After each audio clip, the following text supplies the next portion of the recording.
এক ঘন্টার আন্দোলন নয়, আমাদের এই আন্দোলন আমাদের জীবন নিয়ে আন্দোলন। সেজন্য আমাদের আন্দোলনটা দীর্ঘস্থায়ী করতে গেলে আমাদের নিয়ম মেনে শৃঙ্খলাবদ্ধভাবে আন্দোলন তৈরি করতে হবে। এই আন্দোলন একটা গ্রামের নয়, এই আন্দোলন একটা পাড়ার নয়, আমাদের সকলেরই। তো বিষয়টা হলো আমাদের সকাল থেকে যে আন্দোলন চলছে, আমাদের জীবন নিয়ে খেলা চলছে, তাই তো? এই আন্দোলনের মাধ্যমে আমাদের যে জীবন নিয়ে খেলা বন্ধ করার জন্য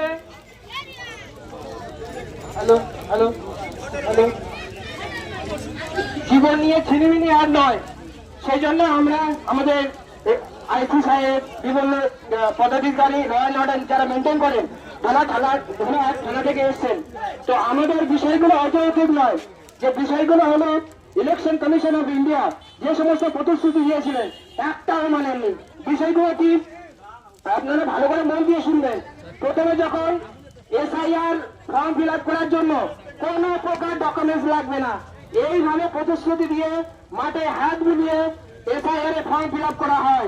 শুধুমাত্র লিখে দিলেই হয়ে যাবে। কিসের ভিত্তিতে? 2002 যে আমাদের ভোটার লিস্ট ছিল, মানে পিতা মাতাদের যদি কোনো ভোটার লিস্টে নাম থাকে তাদের কোনো প্রকার চিন্তা থাকবে না।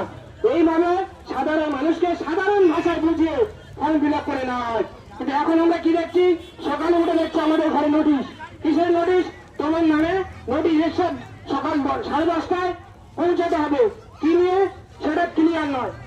বিএলও জানে না সাধারণ মানুষকে কিভাবে বুঝবে।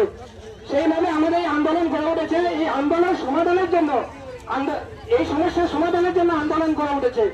বিষয়গুলো হলো 2002 যাদের ভোটার লিস্টে নাম আছে তাদের কোনো প্রকার হিয়ারিং করা যাবে না, তাই তো?